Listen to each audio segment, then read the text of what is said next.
इस क्वेश्चन को सॉल्व करने के लिए ओवरऑल अगर आपकी अच्छी प्रैक्टिस है तो अंडर अ मिनट 60 सेकंड्स के अंदर ये क्वेश्चन सॉल्व हो सकता है, अगर आपकी डिसेंट प्रैक्टिस है तो। ये आपको पता होना चाहिए कि अगर ब्रोमीन या क्लोरीन हाई टेम्परेचर पे रिएक्ट करते हैं तो फ्री रेडिकल सब्स्टिट्यूशन होता है। तो दो कायरल सेंटर के हिसाब से मेरे को ऑब्वियसली एक ये कायरल सेंटर, एक ये कायरल सेंटर है, जिसमें से एक मेरे को मीजो मिल जाएगा। अगर इथाइन नहीं है तो उसके अलावा बाकी सब मुझे कीटोन ही देंगे, तो कीटोन मिल जाएगा यहाँ पे। तो जेई क्रैक करने के लिए क्या चाहिए? Practice practice practice. जेई के अनलिमिटेड क्वेश्चंस की practice practice practice.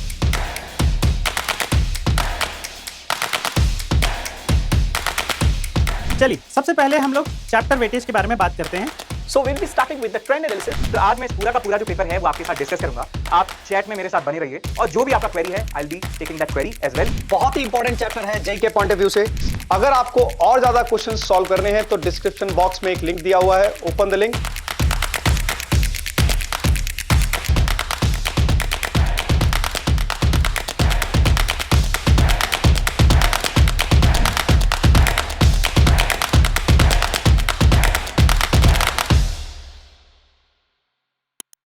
Hello everyone, एक एक दिन करते हुए जेई पास आती जा रही है। आई एम रियली होपिंग कि आपकी जो प्रैक्टिस है वो जोरों शोरों से चल रही है। बस उसी प्रैक्टिस को थोड़ा सा एक और पुश या आपकी हेल्प करने के लिए हम ये सेशंस लेके आए हैं, the best problems of hydrocarbons. ठीक है, इससे रिलेटेड क्वेश्चंस जो है वो हम सॉल्व करेंगे क्लास में ऑब्वियसली, और हम क्लास में कुछ ही क्वेश्चन सॉल्व करेंगे, क्योंकि अगर आप डिस्क्रिप्शन में देखेंगे तो डिस्क्रिप्शन में आपको एक टैप एंड टेस्ट का लिंक दिखेगा। तो इस हाइड्रोकार्बन से रिलेटेड हमने एक टैप एंड टेस्ट क्रिएट किया है एक्स्ट्रा मार्क्स के लर्निंग ऐप पे। आप जैसे ही नीचे डिस्क्रिप्शन में इस लिंक को क्लिक करेंगे, it will take you to the app, आपको ये ऐप पे ले जाएगा। ठीक है, और आप ऐप पे जाके इस टैप एंड टेस्ट के थ्रू इस टेस्ट को अटेम्प्ट कर सकते हैं। बस उसी टैप एंड टेस्ट के कुछ क्वेश्चंस हम इस सेशन में डिस्कस करने वाले हैं, सारे नहीं करेंगे, सिर्फ कुछ क्वेश्चंस करेंगे। ठीक है, उस टैप एंड टेस्ट को जब आप एक्स्ट्रा मार्क्स की लर्निंग ऐप पे कंप्लीट करेंगे तो खत्म होते ही आपको रिजल्ट मिलेगा। अगर आप सॉल्यूशंस उसके जानना चाहते हैं तो आपको सॉल्यूशंस भी उस ऐप पे अवेलेबल मिलेंगे। ठीक है, तो अगर आप ये पूरा का पूरा टेस्ट खुद अटेम्प्ट करना चाहते हैं तो नीचे डिस्क्रिप्शन में जो लिंक है उसको क्लिक करें and attempt the tap and test. ठीक है, अब सेशन शुरू करने से पहले मैं एक छोटी सी एनालिसिस देना चाहूंगा। एनालिसिस क्या है कि पिछले कितने सालों में हाइड्रोकार्बन्स के थ्रू कितने क्वेश्चंस आए हैं एंड परसेंटेज वेटेज क्या रहा है चैप्टर्स का। ठीक है, तो हाइड्रोकार्बन्स में चार सेक्शंस में हम इसको डिवाइड कर सकते हैं, एल्केन्स, एल्कीन्स, एल्काइंस और benzene which is aromatic hydrocarbons. ठीक है, अगर हम एल्केन से देखें तो एल्केन से 2021 में 2 क्वेश्चन, 2022 में 5, 2023 में 6, 2024 में 5 और 2025 में 3। यानी आप कह सकते हैं कि एल्केन से सर्टेन नंबर ऑफ क्वेश्चंस आए, क्योंकि परसेंटेज भी आप देखें तो 17.2% के आसपास आ रहा है। तो एक्सपेक्टेड सिचुएशन ये होगी कि आपके पेपर में क्वेश्चन आ भी सकता है एल्केन से और नहीं भी आ सकता है। ठीक है, उसके बाद एल्कीन्स, उसके बाद हम ये भी देखेंगे कि ईयर वाइज क्या एनालिसिस है पूरे चैप्टर का। पहले टॉपिक वाइज देख लेते हैं। तो एल्कीन्स में अगर 2021 10 9 9 10 9, जितने लोगों को हाइड्रोकार्बन्स याद होगा उनको पता है कि हाइड्रोकार्बन्स में एल्कीन एक बहुत बड़ा सेक्शन है। तो एल्कीन से तो ज्यादा क्वेश्चन आने ही है। आप परसेंटेज वेटेज भी देखिए, इट्स 38.5%। तो एल्कीन से डिसेंट नंबर ऑफ क्वेश्चन आप एक्सपेक्ट कर सकते हैं। एक क्वेश्चन तो पक्का हाइड्रोकार्बन से क्वेश्चन है, तो एक क्वेश्चन तो पक्का आप एल्कीन से एक्सपेक्ट कर सकते हैं। ठीक है, वास्ट टॉपिक है। एल्काइंस में अगर देखें तो 3 2 1, पीछे से काउंट करो 2021 से 3 2 1 4 4, यानी एल्काइंस वैसे भी छोटा टॉपिक है। थोड़ा बहुत उसमें प्रिपरेशन है, थोड़ी बहुत एडिशन रिएक्शंस है और रिडक्शन रिएक्शंस है। ठीक है, एल्कीन्स की ऑक्सीडेशन भी इनफैक्ट उतनी ज्यादा एग्रेसिवली नहीं पढ़ाई जाती है। तो एल्कीन अपने आप में वैसे भी छोटा टॉपिक है, तो इसका 11.5% वेटेज होना बनता है। मेरे हिसाब से बहुत लोग ये देखेंगे कि यार ये तो ऐसे है तो इसको 11.5% इसको छोड़ देते हैं। क्यों? ये टॉपिक छोटा है, इसके क्वेश्चंस बहुत आसानी से सॉल्व हो जाते हैं। ठीक है, तो जिसकी वेटेज कम है जरूरी नहीं है कि उसको छोड़ना जरूरी है। अगर वो छोटा टॉपिक है तो उसको निपटा जाओ, उससे रिलेटेड क्वेश्चंस अगर आ गए और आपने सॉल्व कर लिया तो इजी +4 हो गया ना यार। ये तो तो जरूरी नहीं है कि परसेंटेज कम है तो छोड़ना ही छोड़ना है। एल्केन्स के केस में हाँ, आपको क्वेश्चंस थोड़े ज्यादा डिफिकल्ट भी मिलेंगे, ऑप्टिकल आइसोमेरिज्म से क्वेश्चन मिलेंगे, एडिशन रिएक्शन से क्वेश्चन मिलेंगे, पॉलीमराइजेशन से क्वेश्चन मिलेंगे। तो अगर एल्काइंस और एल्केन्स को मैं कंपेयर करूं तो एल्काइंस बहुत सिंपल टॉपिक है इन कंपैरिजन टू एल्केन्स। वैसे छोड़ने को मैं इसको भी नहीं बोल रहा, पर मैं ये बोल रहा हूं कि इसका लोएस्ट वेटेज पकड़ के इसको छोड़ मत दीजिएगा, ठीक है, इजी टॉपिक है। Aromatic hydrocarbons 2021 8, 2022 10, 2023 4, 2024 11, 2025 7। एरोमेटिक हाइड्रोकार्बन्स भी एक डिसेंट अमाउंट ऑफ टॉपिक है, वो भी एक डिसेंट लेंथ का टॉपिक है, ठीक है। वेटेज अगर आप देखें तो 32.8। तो ओवरऑल अगर आप देखेंगे तो इस चैप्टर में ज्यादा से ज्यादा क्वेश्चंस आप एक्सपेक्ट कर सकते हैं एल्कीन से और एरोमेटिक हाइड्रोकार्बन से। इनफैक्ट जब हम थ्योरी भी पढ़ाते हैं इसकी, तो थ्योरी में भी हम ये चीज बताते हैं कि एल्कीन्स बड़ा है और एरोमेटिक हाइड्रोकार्बन्स बड़ा है, क्योंकि वहां पे काफी इलेक्ट्रोफिलिक एरोमेटिक सब्स्टिट्यूशन, ऑक्सीडेशंस, काफी सारी चीजें वहां पे आ जाती है, डायरेक्टिंग इफेक्ट्स आ जाता है, प्रिपरेशन आ जाती है, एरोमेटिसिटी आ जाती है, ठीक है। तो ये दोनों, ये कह सकते हैं कि ये दोनों मेजर फोकस में रहेंगे, ठीक है। एल्काइंस को आपको छोड़ना नहीं है, एल्काइंस को आपको पकड़ के चलना है। एल्केन्स का आप देख सकते हैं, अगर आपको लगता है कि आप आइसोमेरिज्म में अच्छे हैं तो मेरे ख्याल से एल्केन्स के ज्यादातर क्वेश्चन हो जाएंगे, ज्यादातर घुमा फिरा के वो आइसोमेरिज्म, ऑप्टिकल आइसोमेरिज्म पे आते हैं, ठीक है, या एडिशन पे आ गया तो आप लकी हैं। पर मतलब आपको लगता है कि यार ऑप्टिकल आइसोमेरिज्म में ना थोड़ी सी गड़बड़ी हो सकती है, तो कोई जरूरी नहीं है कि इस टॉपिक को टच करना जरूरी है, ठीक है। अगर आप कॉन्फिडेंट है तो डेफिनेटली, क्योंकि अगेन क्वेश्चन मीडियम लेवल की डिफिकल्टी का होगा, अननेसेसरी डिफिकल्ट नहीं होगा। अब चैप्टर वाइज एनालिसिस देखिए आप। 2021 में टोटल हाइड्रोकार्बन से 23 क्वेश्चन आए हैं, 2022 में 26 क्वेश्चन आए हैं, 2023 20, 2024 40 क्वेश्चन आए हैं, 2025 अगेन 23, यहां पे नॉर्मलाइज कर दिया गया है।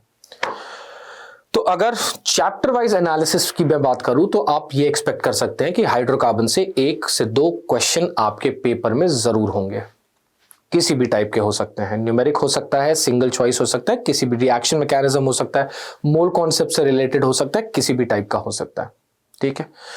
तो this makes this chapter slightly important. ये चैप्टर की वेटेज काफी इंपॉर्टेंट हो जाती है, ठीक है। तो हाइड्रोकार्बन्स को छोड़ना जरूरी नहीं है। हाइड्रोकार्बन्स में ये 3 टॉपिक तो फिक्स ही करके रखेंगे। एल्केन्स आपके ऊपर है, आपके कॉन्फिडेंस के ऊपर है कि अगर आप आइसोमेरिज्म, अगेन मैं बोल रहा हूं कि अगर आपको ऑप्टिकल आइसोमेरिज्म कॉन्फिडेंटली आती है तो प्लीज आप कर सकते हैं, कोई दिक्कत नहीं है उसमें, ठीक है। ये था एनालिसिस।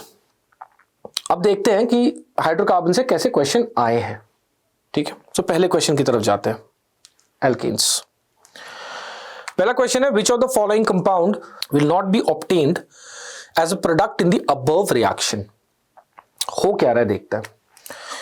हमारे पास एक हेलो एल्केन है, ये हेलो एल्केन है, ब्रोमीन है और 300 डिग्री सेल्सियस पे है। ये आपको पता होना चाहिए कि अगर ब्रोमीन या क्लोरीन हाई टेम्परेचर पे रिएक्ट करते हैं तो फ्री रेडिकल सब्स्टिट्यूशन होता है। ये इनर्ट सिचुएशंस में भी होता है, ऑब्वियसली हाई टेम्परेचर पे भी होता है, तो फ्री रेडिकल सब्स्टिट्यूशन होगा। फ्री रेडिकल सब्स्टिट्यूशन के लिए अगर हम सारे ऑप्शंस को देखें तो फ्री रेडिकल सब्स्टिट्यूशन के लिए उन्होंने ये लोकेशन चुनी है, तो यहां पे फ्री रेडिकल सब्स्टिट्यूशन होगा, ठीक है। अब अगर मैं यहां पे फ्री रेडिकल सब्स्टिट्यूशन देखूं तो यहां पे फ्री रेडिकल सब्स्टिट्यूशन कुछ इस तरीके से हो सकता है। यहां पे ब्रोमीन है, यहां पे H है, तो इस कार्बन को अगर मैं यहां लगा दूं तो एक सिचुएशन ये है कि एक हाइड्रोजन यहां और एक ब्रोमीन ऐसे लग सकते हैं, फिर नीचे CH2 CH3 लग जाएगा, ठीक है। दूसरी सिचुएशन है कि ऑब्वियसली चूंकि ये फ्री रेडिकल बनेगा तो फ्री रेडिकल के कारण ब्रोमीन दोनों जगह लग सकता है। फ्री रेडिकल प्लानर होता है तो दोनों जगह लग सकता है, ठीक है। मतलब एग्जैक्टली भी प्लानर नहीं होता, उसकी भी अपनी कहानी है, पर फिलहाल यहां पे प्लानर होगा। तो अगर यहां पे प्लानर होगा तो हम यहां पे प्लानर होगा तो हम यहां पे Br लगाएंगे, यहां पे हाइड्रोजन लगाएंगे, यहां पे CH2 CH3 लगाएंगे, ठीक है। तो ये तो पॉसिबिलिटी है। तो पहला वाला ऑप्शन तो है, ये पॉसिबिलिटी है। दूसरा वाला ऑप्शन भी पॉसिबिलिटी है। तीसरे वाले ऑप्शन में क्या हो रहा है, पहले वाले कार्बन जो सेकंड कार्बन है, सेकंड C2 पे कॉन्फ़िगरेशन उल्टा हो जा रहा है। C2 पे जब रिएक्शन ही नहीं हो रहा तो कॉन्फ़िगरेशन उल्टा कहां से होगा। यानी इन सब में से सी हमें नहीं मिलेगा, ए मिलेगा, बी मिलेगा, सी हमें नहीं मिलेगा, ठीक है। So the correct answer is obviously option number C. तो ये था एक फ्री रेडिकल का रिएक्शन, ठीक है। जो मैं ये बात कर रहा था कि कार्बन फ्री रेडिकल प्लानर हो भी सकता है, नहीं भी हो सकता, that depends on the electronegativity. Low electronegativity, अगर ये कार्बन के सराउंडिंग एटम्स लेस इलेक्ट्रोनेगेटिव होते हैं तो फ्री रेडिकल की हाइब्रिडाइजेशन कुछ और होती है। अगर मोर इलेक्ट्रोनेगेटिव होते हैं तो फ्री रेडिकल की हाइब्रिडाइजेशन कुछ और होती है, ठीक है। वो आप चेकआउट कर सकते हैं, लेकिन ऐसे क्वेश्चंस में आप उसको प्लानर पकड़ के चल सकते हैं। ऑप्शंस भी आपको सपोर्ट कर रहा है, ठीक है। आगे बढ़ते हैं। हाँ सॉरी, एक और चीज, ये जो कार्बन है, ये अगर ये फिलहाल मेरा कायरल कार्बन है, हाइड्रोजन ब्रोमीन CH3 और इधर एक बल्कि ग्रुप है, ठीक है, प्रोपाइल ग्रुप है बेसिकली। तो ये मेरा कायरल कार्बन है। कायरल कार्बन पे अगर रिएक्शन नहीं होगा तो इसके कॉन्फ़िगरेशन को छेड़ने की कोई जरूरत नहीं है, इसका कॉन्फ़िगरेशन नहीं बदलेगा।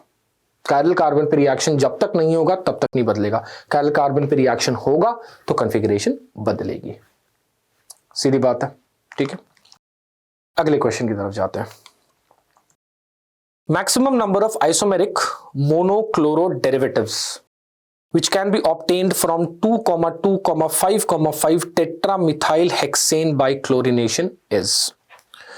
तो पहले तो 2,2,5,5 टेट्रामिथाइल हेक्सेन बनाते हैं, तो इसका स्ट्रक्चरल फॉर्मूला लिखना पड़ेगा। तो यहाँ पे पहले यहाँ पे CH3 लिखा, ये कार्बन, यहाँ पे एक CH3 आया, यहाँ पे एक जस्ट अ सेकेंड, थोड़ा इसको क्लियर कर देता है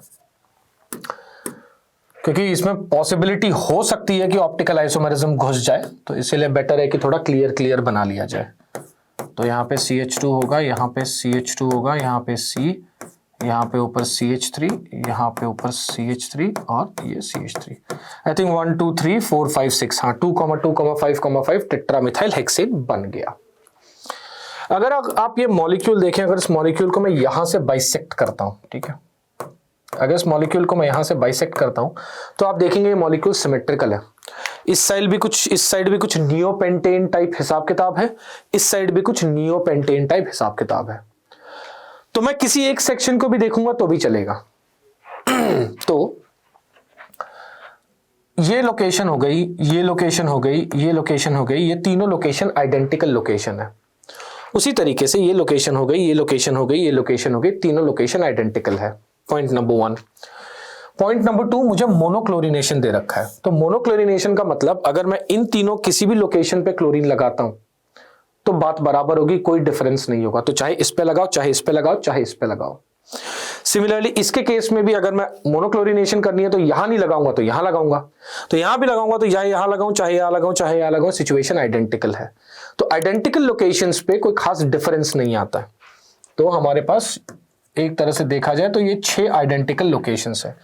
इसमें से किसी पे भी लगा दो एक कॉन्फ़िगरेशन आपको मिल जाएगा। तो एक तो यहां से मिल जाएगा जो मैं व्हाइट में लिख रहा हूं, ठीक है। दूसरे वाले को ऑब्वियसली मैं कलर चेंज करके देखना चाहूंगा कि कहां पे होगा, तो कलर चेंज करते हैं ब्लू में। अब दूसरी पॉसिबिलिटी क्या है, यहां पे सब्स्टिट्यूशन हो नहीं सकता, ये 3 पोजीशन आइडेंटिकल है, तो यहां पे सब्स्टिट्यूशन होगा, यही बचा ना, यहां पे सब्स्टिट्यूशन होगा। और सिमिलरली ये 3 पोजीशन आइडेंटिकल है तो या तो यहां पे सब्स्टिट्यूशन होगा, यहां करा दो, यहां करा दो, बात बराबर है। बट यहां पे एक चीज बहुत इंटरेस्टिंग देखें आप, अगर मैं यहां पे कराता हूं सब्स्टिट्यूशन, इसको हटाता हूं, यहां पे क्लोरीन लगाता हूं, अगर मैं यहां पे अगर क्लोरीन लगाता हूं तो इस कार्बन के पास इधर एक बल्कि ग्रुप है, टर्शरी ब्यूटाइल टाइप का ग्रुप है ना, टर्शरी ब्यूटाइल हो गया। टर्शरी ब्यूटाइल इधर है, इधर नियोपेंटाइल टाइप का ग्रुप है। तो टर्शरी ब्यूटाइल और नियोपेंटाइल 2 अलग अलग चीजें हो गई। फिर एक हाइड्रोजन और एक क्लोरीन है। तो इस कार्बन के पास 4 डिफरेंट ग्रुप्स हैं, इस कार्बन के पास 4 डिफरेंट ग्रुप्स हैं। तो ये कार्बन कायरल है। तो कायरल का मतलब यहां पे DL कॉन्फ़िगरेशन या RS कॉन्फ़िगरेशन जो भी हमें 2 कॉन्फ़िगरेशन मिलेंगे। तो ब्लू मिला के हो गया 2। तो टोटल कितने आइसोमेरिक या यूनिक कह सकते हैं मोनोक्लोरो डेरिवेटिव्स मिलेंगे? टोटल हमें मिलेगा 3। मैं फिर से रिपीट कर देता हूं, पहला वाला कहां से मिलेगा, चाहे यहां लगाओ, चाहे यहां लगाओ, चाहे यहां लगाओ, चाहे यहां लगाओ, चाहे यहां लगाओ, चाहे 6 के 6 लोकेशंस आइडेंटिकल है। तो एक वहां से मिला और उसके बाद यहां पे अगर मैं लगाऊंगा तो एक तरफ टर्शरी ब्यूटाइल ग्रुप है, एक तरफ नियोपेंटाइल ग्रुप है। टर्शरी ब्यूटाइल, नियोपेंटाइल दो अलग अलग ग्रुप्स होते हैं। एक तरफ हाइड्रोजन है, एक तरफ क्लोरीन है, तो इसके दो कॉन्फ़िगरेशन आपको मिल जाएंगे क्योंकि ऑप्टिकली एक्टिव है, कायरल सेंटर है। तो इसका आंसर हो जाएगा 3। मैंने कहा था ऑप्टिकल आइसोमेरिज्म कहीं ना कहीं घुसेगा एल्केन्स में। ठीक है, नेक्स्ट क्वेश्चन की तरफ जाते हैं। 2-chlorobutain, ठीक है, 2-chlorobutain C4Cl2, ठीक है, total number of optically active isomers shown by, ठीक है। तो बेसिकली 2-chlorobutain का एक और क्लोरीनेशन हो रहा है और मुझे पूछा है कि total number of optically active isomers कितने होंगे। चलो देखते हैं, तो देखते हैं पॉसिबिलिटी क्या क्या है पहले। ठीक है, तो ये मेरा हो गया 2-chloro। 2-chloro में सबसे पहली पॉसिबिलिटी ये है कि मेरा जो क्लोरीन है वो फर्स्ट लोकेशन पे लग जाए। यहां पे एक क्लोरो लग जाए, यहां पे एक क्लोरो लग जाए। ये हो गया 1,2 डाइक्लोरोब्यूटेन। 1,2 डाइक्लोरोब्यूटेन में अगर आप देखेंगे तो ये वाला जो कार्बन है ये कायरल है, क्योंकि एक तरफ इसके इथाइल ग्रुप है, एक तरफ हाइड्रोजन होगा यहाँ पे, एक तरफ क्लोरोमिथाइल ग्रुप टाइप्स है। तो 4 डिफरेंट ग्रुप्स है बेसिकली। तो इसमें हो गया 2। यहां तो सीधा सीधा मुझे मिलेंगे 2। कायरल कार्बन है ना, तो 2 तो मिलेंगे। इस स्टार को थोड़ा सीधा अच्छा बना देते हैं। हाँ, ये हो गया कायरल। अब आते हैं दूसरे की पॉसिबिलिटी क्या है। दूसरा पॉसिबिलिटी हो सकता है 2-2। तो दूसरी पॉसिबिलिटी होगी यहां पे एक क्लोरीन, यहां पे एक क्लोरीन, पर ये ऑप्टिकली एक्टिव नहीं है। इसके पास 3 हाइड्रोजन है, 2 हाइड्रोजन है, 2 क्लोरीन है, 3 हाइड्रोजन है।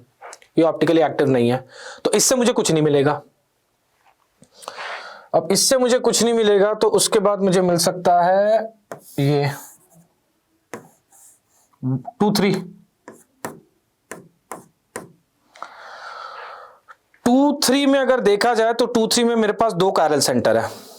तो 2 कायरल सेंटर के हिसाब से मेरे को ऑब्वियसली एक ये कायरल सेंटर, एक ये कायरल सेंटर है, जिसमें से एक मेरे को मीजो मिल जाएगा और एक आरएनएस कॉन्फ़िगरेशन मिल जाएगा, है ना। एक मतलब एक बेसिकली ऑप्टिकली एक्टिव कॉन्फ़िगरेशन मिल जाएगा, 2 इनैंशियोमर्स मिलेंगे, एक मीजो मिलेगा मुझे, क्योंकि मॉलिक्यूल सिमेट्रिकल है ना। ये मॉलिक्यूल अगर सिमेट्रिकल है तो 2 to the power n-1 plus 2 to the power n-1 divided by 2 कुछ ऐसा होगा। तो 2 to the power n/2 - 1, sorry, ये हो जाएगा 2 to the power n-1 plus 2 to the power n/2 - 1, 2 है। तो 2 to the power n-1 plus 2 to the power n/2 - 1 का मतलब हो गया n यहाँ पे 2 है, सो 2 - 1 plus 2, 2/2 - 1, यानी ये 2 + 1, ये हो गया 3। 3 में से एक मीजो है, 2 ऑप्टिकली एक्टिव है। तो 2 ऑप्टिकली एक्टिव के हिसाब से यहां से भी मिल गया मुझे 2। तो अभी तक ये 2 मिला, ये 2 मिला, 4 हो गया। एक और पॉसिबिलिटी हो सकती है कि 1-3 हो जाए। ये तो 2-3 है ना, 1-3 भी तो हो सकता है। यहां पे क्लोरीन है और यहां पे क्लोरीन हो जाए, 1-3 हो जाए। तो 1-3 के केस में भी 1-2-3, हाँ 1-3 के केस में भी अगर आप देखोगे तो ये कार्बन कायरल है, क्लोरो है, हाइड्रो है, मिथाइल है और उधर कोई क्लोरो ग्रुप है, तो ये भी कायरल है। तो यहां से भी मुझे 2 मिल जाएंगे। और कोई पॉसिबिलिटी लग रही है? और कोई पॉसिबिलिटी नहीं लग रही है। 1-2 हो गया, 2-2 हो गया, 2-3 हो गया, 1-3 हो गया। ब्यूटेन में इतने अलग लोकेशन होते हैं और कोई पॉसिबिलिटी नहीं है। तो 2 + 2 + 2, इसका आंसर सीधा सीधा हो जाएगा 6। इसको अलग कलर से कर देते हैं, इसका आंसर सीधा सीधा 6 हो जाएगा। ठीक है, सो अगेन ऑप्टिकल आइसोमेरिज्म। अब ऐसे क्वेश्चन में ना थोड़ा सा ध्यान देना जरूरी है। क्यों? एक भी गलत लोकेशन हुआ या एक भी लोकेशन रिपीट हो गया तो आंसर 2 या 3 से फ्लक्चुएट कर जाएगा। अगर ये ध्यान में नहीं रहा कि मीजो है, यहां पे मीजो ऑप्टिकली एक्टिव नहीं होता है, सीधा का सीधा -1 हो सकता है, 0 भी नहीं, -1 हो सकता है। इसीलिए मैंने शुरुआत में कहा था कि एल्केन्स के केस में अगर आप ऑप्टिकल आइसोमेरिज्म के बारे में कॉन्फिडेंट हैं तो आप डेफिनेटली ऐसे क्वेश्चंस ट्राई कर सकते हैं, उसमें कोई दिक्कत नहीं है। एक और जानकारी इसके साथ मैं आपको दे सकता हूं कि एक्स्ट्रा मार्क्स के लर्निंग ऐप पे फीचर्स हैं, आस्क इट टाइप फीचर्स। उसमें क्या होता है, मान लीजिए जैसे हेल्प मी सॉल्व इट है, अब आप इस क्वेश्चन को डिकोड करना चाह रहे हैं तो आप इस क्वेश्चन को वहां पे चेक कर सकते हैं। वहां पे स्टेप बाय स्टेप सोल्यूशन, जिस तरीके से मैंने स्टेप बाय स्टेप कराया और एक एक चीज कैलकुलेट करी है, उसी तरीके से इस लर्निंग ऐप पे और या पोर्टल पे आपको या वेबसाइट पे आपको स्टेप बाय स्टेप सोल्यूशन मिल जाएगा using help me solve it feature के थ्रू। ठीक है, अगर आपको और ऐसे क्वेश्चन करने हैं तो ऐसे क्वेश्चन करने के लिए एक और फीचर है कॉल्ड पावर क्वेश्चंस। तो आपको अगर मान लीजिए ऐसे मोनोक्लोरिनेशन वाले और डिफरेंट क्वेश्चन करने ताकि आप कॉन्फिडेंट फील करें, तो आप पावर क्वेश्चन यूज करके ऐसे और सारे क्वेश्चंस कर सकते हैं। ठीक है, let's move on to the next one. इसका आंसर 6 है, ये तो कंफर्म हो गया, इतनी दिक्कत नहीं है। Okay, N optically active alkyl halide, optically active alkyl halide C4H9Br। C4H9Br के केस में नॉर्मली मैं जब भी ये देखता हूं, मेरी आदत है कि मैं सबसे पहले डिग्री ऑफ अनसैचुरेशन निकालता हूं। तो डिग्री ऑफ अनसैचुरेशन हो गया कार्बन 4 दूनी 2 × 4 + 2 -9 माइनस, हेलोजन के लिए माइनस करते हैं, नाइट्रोजन के लिए प्लस करते हैं, divided by 2।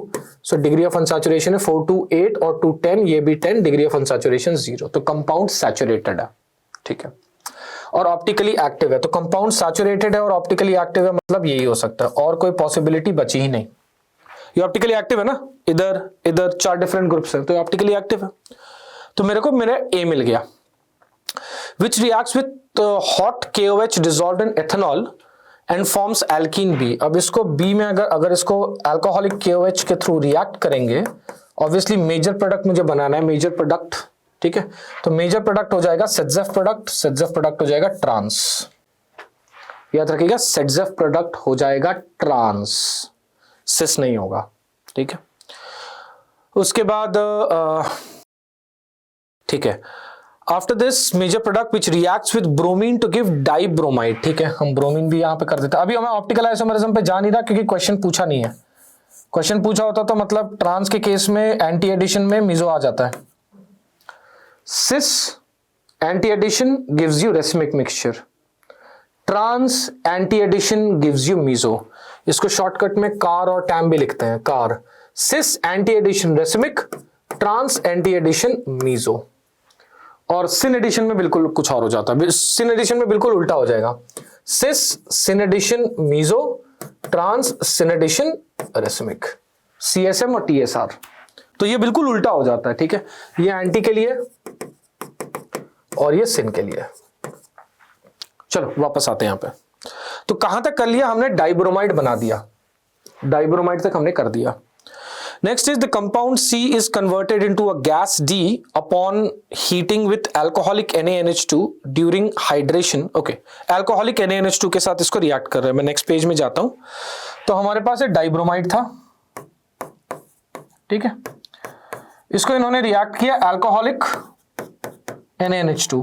Alcoholic NaNH2 basically क्या करेगा, दोनों एलिमिनेट कर देगा। NH2 माइनस एक स्ट्रॉन्ग बेस है, तो दोनों ही एलिमिनेट कर देगा। पहला एलिमिनेशन अल्कोहल के थ्रू होगा, एल्कोक्साइड आयन के थ्रू, दूसरा एलिमिनेशन NaNH2 के थ्रू होगा। ये मुझे सीधा सीधा मिल जाएगा एल्काइन, सो ब्यूट-2 आयन मिल जाएगा मुझे। यानी ये जो मेरा D है ये बेसिकली ब्यूट-2 आयन है। HBr है, सॉरी HBr गैस हो सकता है, हाँ एक्चुअली HBr ही निकलेगा गैस, सही बोल रहे हैं। नेक्स्ट, ड्यूरिंग हाइड्रेशन, इसके बाद इसका क्या कर रहे हैं हम, हाइड्रेशन कर रहे हैं 18 ग्राम्स ऑफ वाटर। तो 1 मोल को 1 मोल वाटर ऐड हो रहा है, तो and 1 to 1 mole of gas D। तो गैस D डाइब्रोमीन नहीं है, गैस D है, जो D है ना, D is nothing but prop-2 yne या propyne, 2 propyne. On warming with, ओहो मिल गया जुगाड़।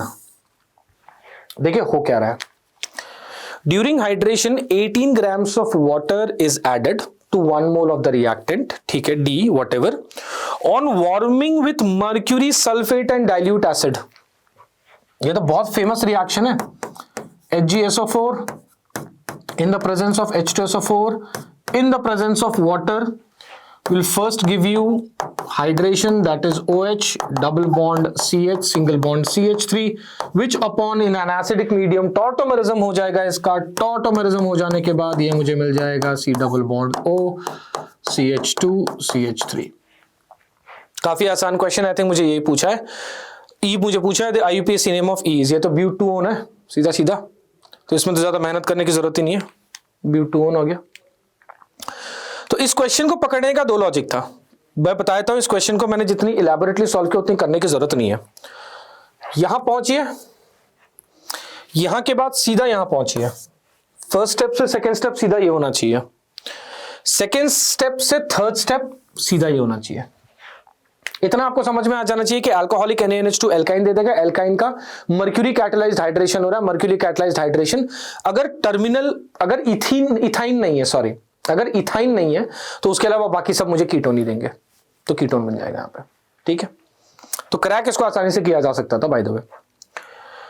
Let's move on to the next one. The major product A and B respectively are. Okay, तो पहला वाला तो सिंपल है, कोल्ड से रिएक्ट कर रहे हैं, हाइड्रेशन हो जाएगा। दूसरा वाला हॉट से रिएक्ट कर रहे हैं। ओके, ये थोड़ा स्पेसिफिक रिएक्शन है।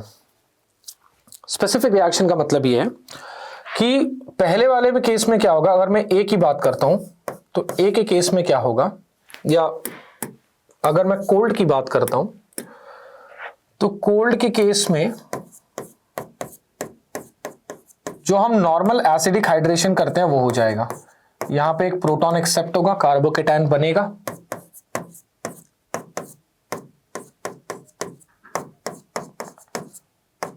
कार्बोकेटायन बना, और कार्बोकेटायन से जाके HSO3 माइनस जाके सीधा रिएक्ट करेगा और ये मुझे दे देगा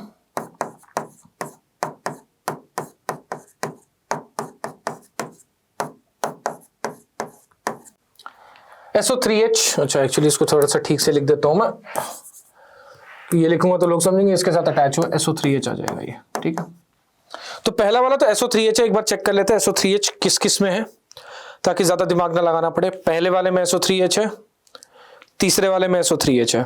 तो पहला और दूसरा, सॉरी, ये B और D को हम डिस्कार्ड कर देते हैं। B और D से हमारा कोई लेना देना नहीं है, आंसर A और C के बीच में होगा। अब बहुत लोगों को ये नहीं समझ में आता, ठीक है, ओह अब तो पासा रिवील हो गया, पर कोई नहीं, ये मैं बता देता हूं। बहुत लोगों को ये समझ में नहीं आता कि हॉट एंड कॉन्सेंट्रेट के केस में पॉलीमराइजेशन या कंकैटिनेशन हो सकता है एल्कीन्स में। कैसे हो सकता है? हॉट कॉन्सेंट्रेटेड के केस में प्रोक्सिमेट मैकेनिज्म ये होगा कि पहले बनाओ कार्बोकेटायन, सिमिलर तरीके से पहले बनाओ कार्बोकेटायन। ठीक है, उसके बाद क्या है, CH2 double bond C single bond CH3 single bond CH3। उसके बाद क्या करो, ये एल्कीन है ना, तो ये एल्कीन तो यहां पे अटैक करेगा ही, इसमें तो कोई शक नहीं है। तो एल्कीन से यहां पे अटैक करवाओ, तो H3C C, ये आ गया CH3, ये आ गया CH3, ये आ गया CH2 single bond C CH3 अब ये हो गया पॉजिटिव चार्ज। अब कोई भी जो वाटर मॉलिक्यूल है वो या HSO माइनस है, मतलब ये अगर यहां से एक हाइड्रोजन निकालता हूं तो कोई भी SO3H माइनस जो है वो इसको यहां से विड्रॉ कर सकता है, यहां पे एल्कीन फॉर्मेशन हो सकता है। ये कंकैटिनेशन होता है, बट ये सिर्फ और सिर्फ पॉसिबल है, बहुत स्पेसिफिक रिएक्शन है, ये सिर्फ और सिर्फ पॉसिबल है अंडर 80 डिग्री सेल्सियस। 80 नहीं होगा तो ये रिएक्शन नहीं होगा।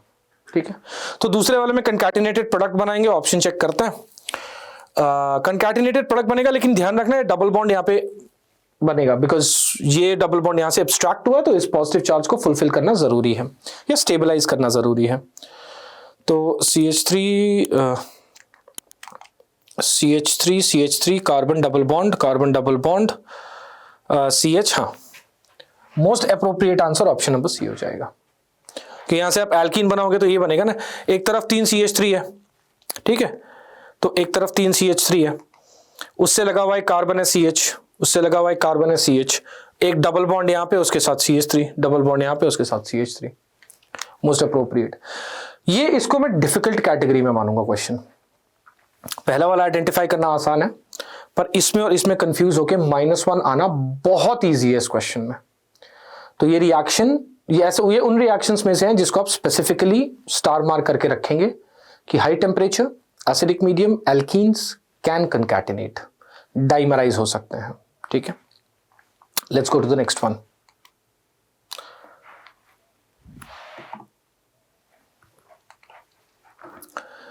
Among the following compounds, geometrical isomerism is exhibited by, ठीक है, ज्योमेट्रिकल आइसोमेरिज्म का मतलब यहां पे आप इजेड के हिसाब से सोच सकते हैं, ठीक है। तो यहां पे तो पॉसिबल नहीं है, तो इसको तो भूल ही जाइए, ए तो पॉसिबल नहीं है। बी और सी में पॉसिबिलिटी है, पर बी और सी में एक छोटा सा प्रॉब्लम है। अगर मैं से पहले सी की बात करूं, तो अगर मैं सी की बात करूं तो मैं स्ट्रक्चर को थोड़ा सा अपने तरीके से बना दूं ताकि आपसे बेटर डिस्कस कर सकूं मैं। ये हाइड्रोजन हो गया, ये Cl हो गया, और यहां पे एक CH3 हो गया, और यहां पे एक CH3 हो गया। मैं दूसरा वाला भी बना ही देता हूं ताकि मुझे दूसरी बार मेहनत नहीं करनी पड़े। ये H हो गया, ये Cl हो गया, ये थर्ड पे CH3 है, ठीक है, ओके।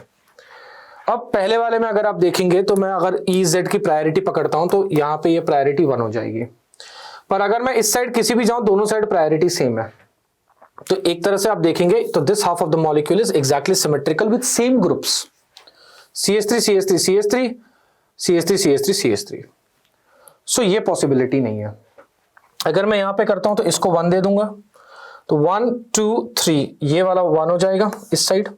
तो टेक्निकली ये वाला जो है, ये वाले को हम Z ज़ूसमिन, ये वाला ज़ूसमिन कॉन्फ़िगरेशन हो जाएगा। और इसी CH3 को अगर आप इधर कर दीजिएगा, हाइड्रोजन और क्लोरीन इधर रखिएगा, इस CH3 को इधर कर दीजिएगा, तो एंटेजन कॉन्फ़िगरेशन हो जाएगा, E कॉन्फ़िगरेशन हो जाएगी। तो इसमें पॉसिबल नहीं है क्योंकि ये 2 हाइड्रोजन थे, इसमें पॉसिबल नहीं है क्योंकि ये वाला पार्ट, मतलब अगर इस मॉलिक्यूल को एग्जैक्टली मैं अगर आधा काटूंगा तो एग्जैक्टली सिमेट्रिकल जैसे ऐसे आ रहा है, सेम ग्रुप्स है, पर इस वाले में एक तरफ एक एक्स्ट्रा CH3 है, तो इसमें ज्योमेट्रिकल आइसोमेरिज्म शो करने की कैपेबिलिटी है। सो इसका करेक्ट आंसर हो जाएगा ऑप्शन नंबर बी।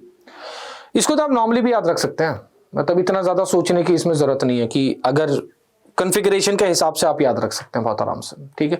या अगर आप EZ के डिसेंट नंबर ऑफ क्वेश्चंस कर लेंगे तो भी आपको ये केसेस मिल जाएंगे, स्पेशली साइक्लिक वाले केसेस मिल जाएंगे। चलिए नेक्स्ट क्वेश्चन की तरफ बढ़ते हैं। इसका आंसर मैंने आपको बता ही दिया।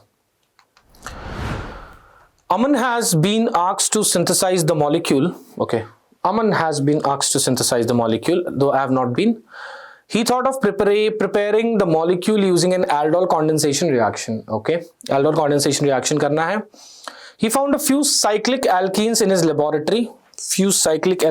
laboratory. He thought of performing ozonolysis reaction on alkene to produce a dicarbonyl. यानी step number 1 क्या है? ओजोनोलिसिस करना है to produce a dicarbonyl compound. दूसरे वाले में क्या करना है मुझे? डाइकार्बोनिल कंपाउंड प्रोड्यूस करना है जिसका एल्डोल करवाना है अल्टीमेटली। ओके, तो सबसे पहली चीज अगर मैं इन सब में देखूं तो सी तो पहले ही एलिमिनेटेड है, सी की तो बात ही नहीं करेंगे क्योंकि सी में पॉसिबिलिटी ही नहीं है।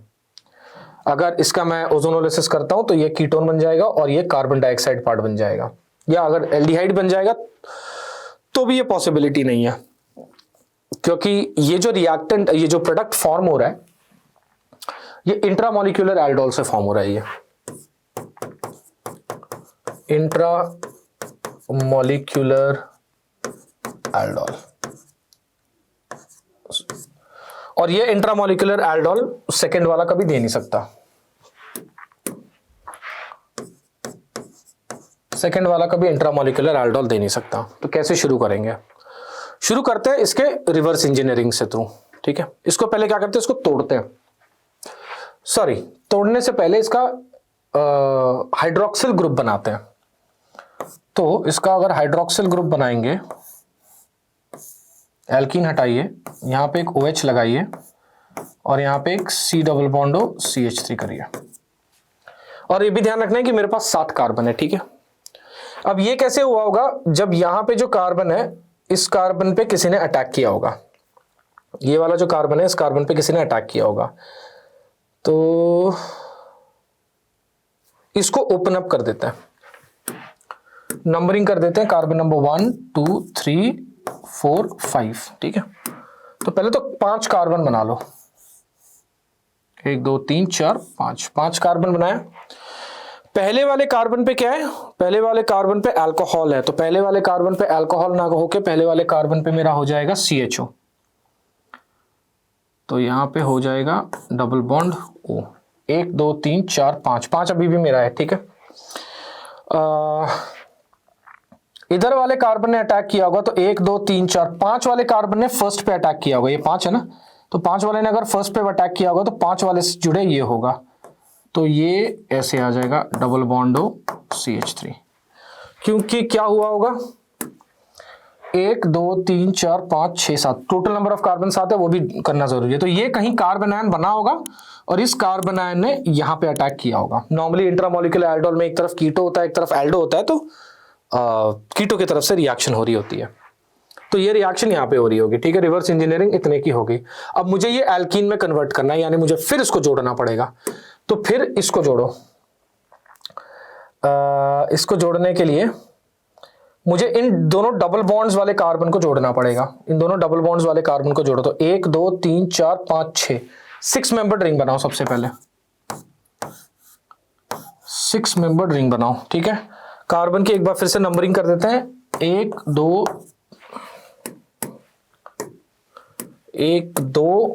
3 4 5 6।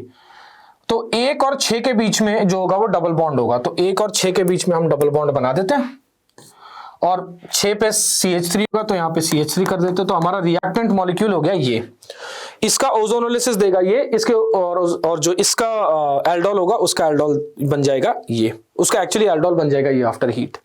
हमारे पास कोई ऐसा मॉलिक्यूल है? बिल्कुल है। तो रिवर्स इंजीनियरिंग के थ्रू आंसर सीधा सीधा हो जाएगा ऑप्शन नंबर ए, ठीक है। इसमें 2 तरीके हैं वैसे अप्रोच के, ये भी मैं बता दूं। बहुत सारे लोग ये भी करने की कोशिश करते हैं कि हर एक मॉलिक्यूल, ये तो क्लियर आउट हो गया, तो इसका भी एल्डोल इसका भी एल्डोल इसका भी एल्डोल करने की कोशिश करेंगे। मेरा सजेशन ये रहेगा कि इसको पकड़ो और रिवर्स इंजीनियरिंग करो। टाइम उतना ही लगेगा, अगर मान लो टाइम उतना भी लग रहा है तो भी तुम्हें मल्टीपल ऑप्शंस के थ्रू जाने की कोशिश नहीं है, तुम्हें एक डेफिनेट आंसर मिलेगा। ऐसे में तुम क्या करोगे, 3 अलग अलग ऑप्शंस का ओजोनोलिसिस करोगे, फिर एल्डोल करोगे। अगेन आखिरी चॉइस आपकी है, मेरा सजेशन है कि रिवर्स इंजीनियरिंग की आदत डालो, चीजें ज्यादा फास्ट होती हैं उस केस में, ठीक है। नेक्स्ट बढ़ते हैं अब। Consider the above sequence of reaction. 151 grams of 2-bromopentane is made to react. Yield of major product P is 80%, where Q is 100%. ठीक है, तो यहां से अल्कोहलिक KOH हुआ ये 80% यानी 0.8 टाइम्स बना ये, पर यहां से ये 100 टाइम्स बना है, ठीक है। क्या दिक्कत है? तो सबसे पहले मुझे प्रोडक्ट निकालना है, तो प्रोडक्ट निकालने के चक्कर में पहले काम ये कर देते हैं कि यहां पे ये एल्कीन बनेगा और ये एल्कीन बनने के बाद यहाँ पे डाइब्रोमिनेशन हो जाएगा, ठीक है। अब इसके नंबर ऑफ मोल्स निकालते हैं, बिकॉज इसके नंबर ऑफ मोल्स को 0.8 टाइम्स करेंगे तब ये निकलेगा, राइट। तो इसके नंबर ऑफ मोल्स कितने निकालेंगे, 1 2 3 4 5, कार्बन 60, 1 2 3 4 5 कार्बन 60, ब्रोमीन हो गया 80, हाइड्रोजन कितने 3 2 5 2 7 7 1 8 8 और 3 11, तो हो गया 1, ये हो गया 9 चौके 14 और 15 151। अरे वाह, तो 151 ग्राम्स भी ये दिया हुआ है, तो इसका नंबर ऑफ मोल्स आ गया 1 मोल, तो ये बन गया 0.8 मोल्स। तो अगर ये 0.8 मोल ये बना है तो ये भी बनेगा इसका 0.8 मोल।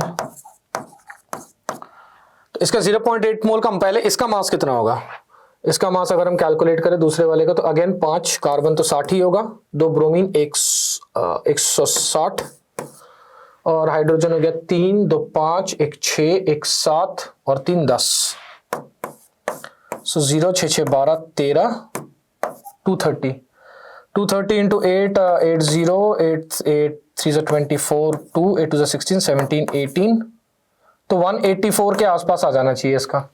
184 grams will be the correct answer.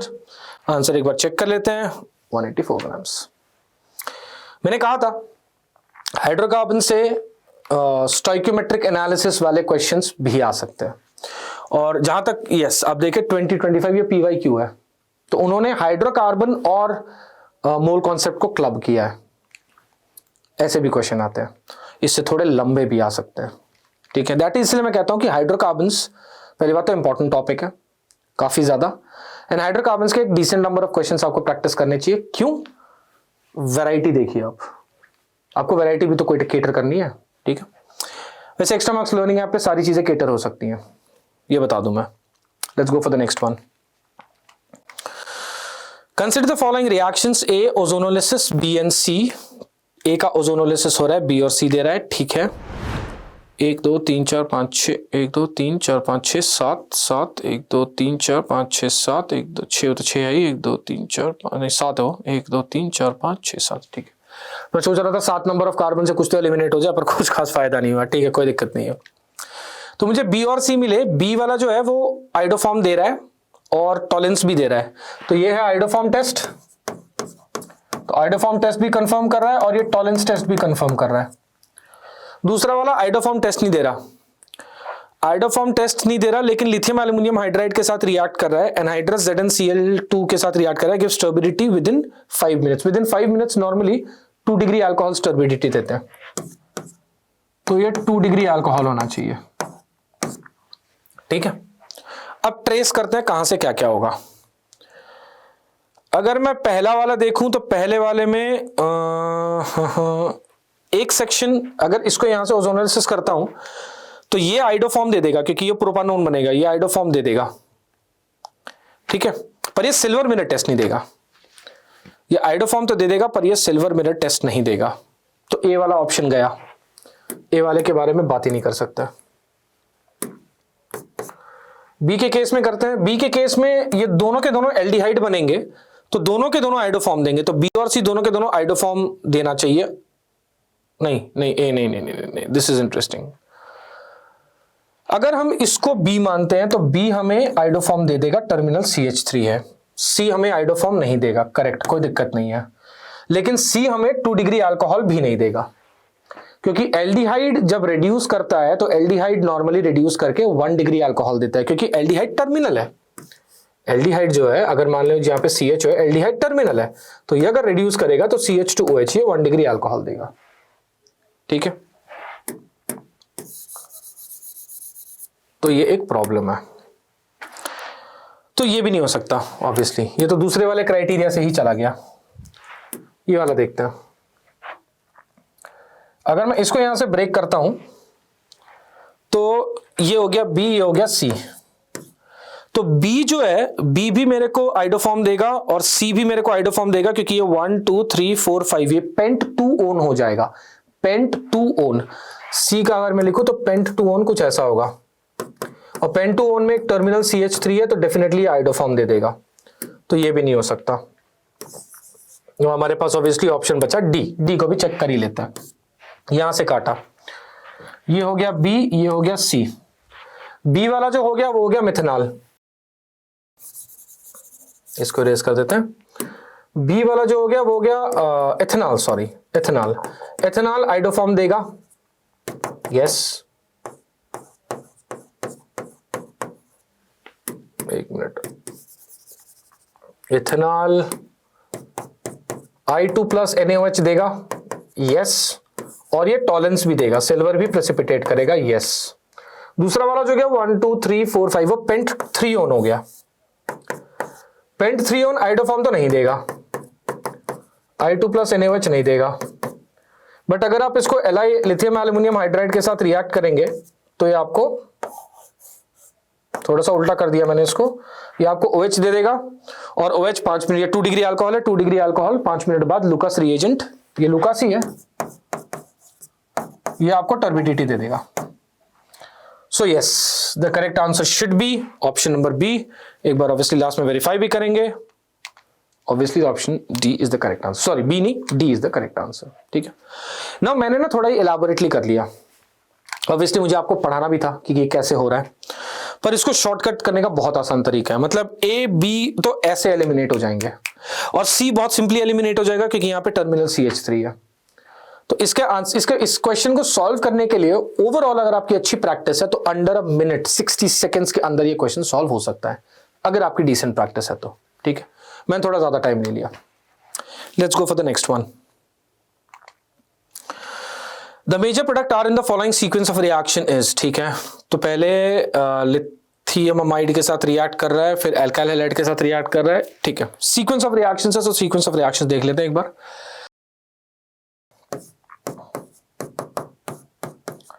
सो पहले LiNH2 के साथ जब ये रिएक्ट करेगा तो एसिड बेस रिएक्शन होगा, मुझे कार्बन आयन मिलेगा। उसके बाद मुझे कार्बन आयन मिला है, तो carbon ion I think nucleophilic substitution करना चाहिए इसको आराम से। एक मिनट में वो देख लूं, ठीक है, ओके, न्यूक्लियोफिलिक सब्स्टिट्यूशन करेगा ये।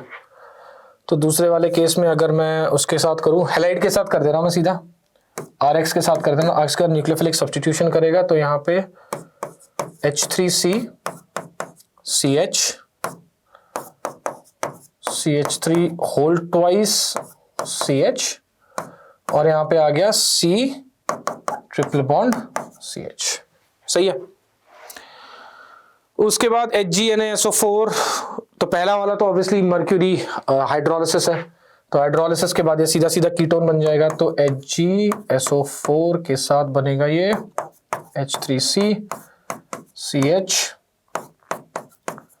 CH3 whole twice CH C, मैं सीधा कीटोन बना दे रहा हूं, ठीक है। बीच में टॉटोमेरिज्म मैंने आपको दिखाई रखा है, आप इससे पिछले वाले क्वेश्चन में आप देख ही सकते हैं कि टॉटोमेरिज्म हुआ होगा, है ना। तो टॉटोमेरिज्म कैसे हुआ होगा मैंने आपको दिखा दिया, तो सीधा कीटोन बना दिया मैंने।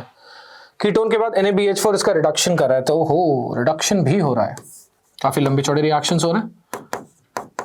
तो अगर इसका रिडक्शन होगा तो H3C CH CH CH3 whole twice, ये हो गया अल्कोहल, ये हो गया H, ये हो गया CH3। उसके बाद क्या हो रहा है, एसिडिक हाइड्रोलिसिस यानी एलिमिनेशन रिएक्शन हो रहा है। तो 2 डिग्री अल्कोहल का एलिमिनेशन रिएक्शन अगर होगा तो पहले तो कार्बोकेटायन बनेगा, तो ये बनेगा H3C, ये बनेगा CH, ये बनेगा CH और यहाँ पे होगा CH3 होल ट्वाइस, यहाँ पे होगा CH, यहाँ पे होगा CH3 प्लस। जब भी कार्बोकेटायन बनाए एक चीज हमेशा अपने दिमाग में ध्यान रख ले कि क्या रीअरेंजमेंट पॉसिबल है या नहीं है। नहीं है, ओके, वेल डन, रिलैक्स। अगर है तो मार्क्स कट सकते हैं।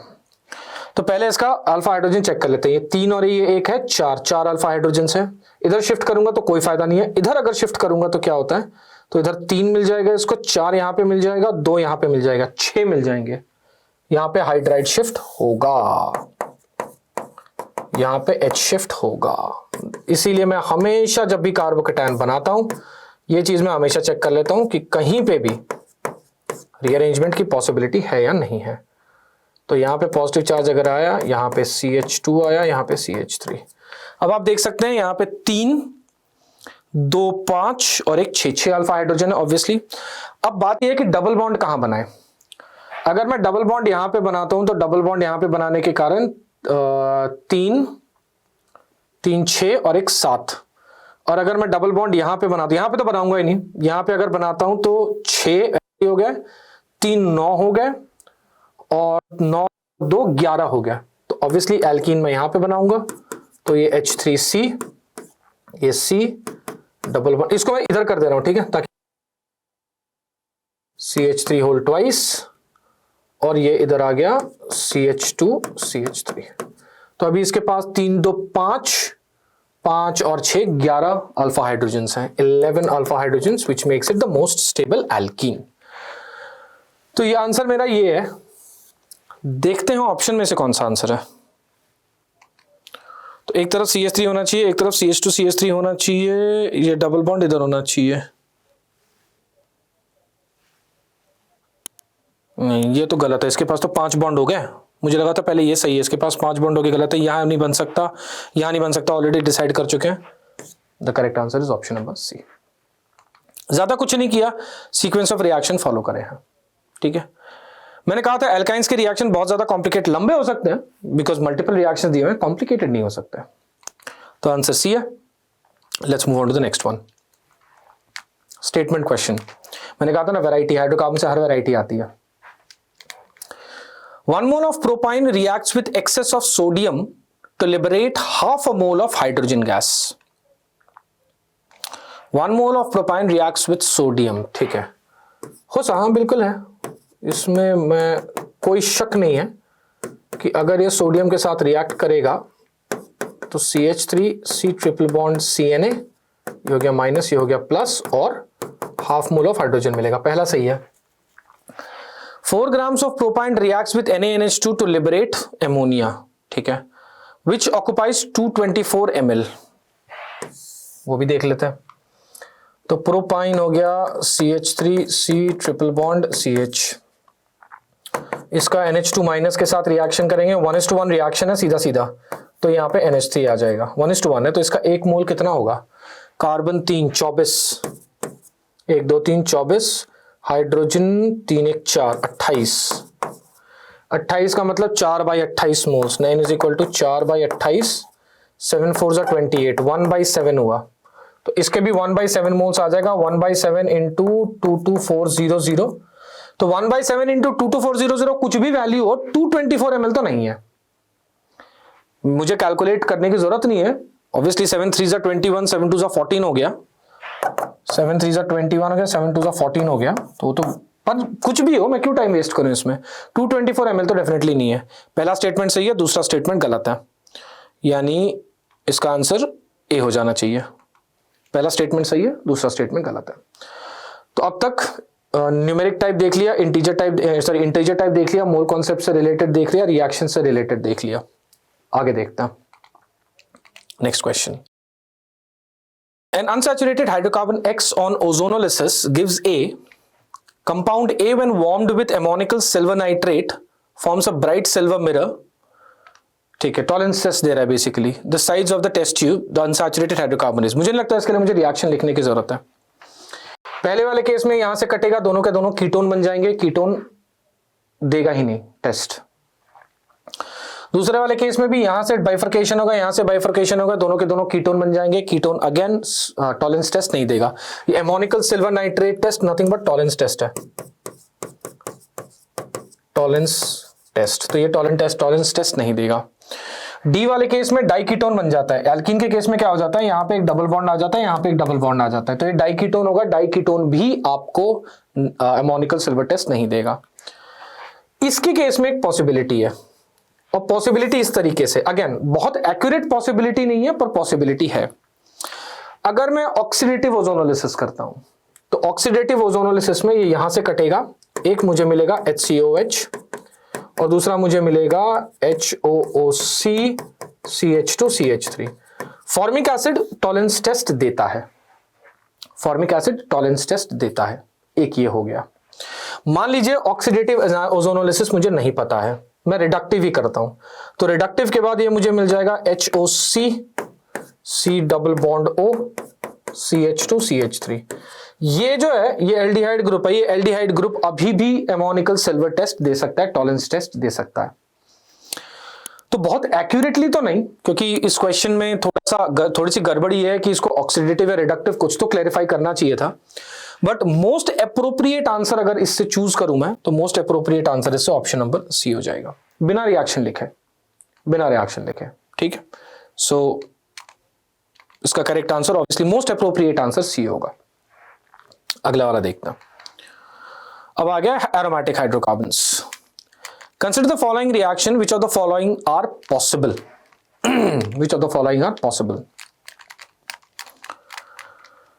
सो पहले वाले में क्या हो रहा है, फिडलक्राफ्ट एल्काइलेशन हो रहा है, फिडलक्राफ्ट एल्काइलेशन के लिए इसको इलेक्ट्रोफाइल बनना जरूरी है, और आपको पता है कि ये वाला जो कार्बोकेटायन होता है ये हाईली अनस्टेबल होता है, ये हाईली अनस्टेबल होता है, ए तो नहीं होगा,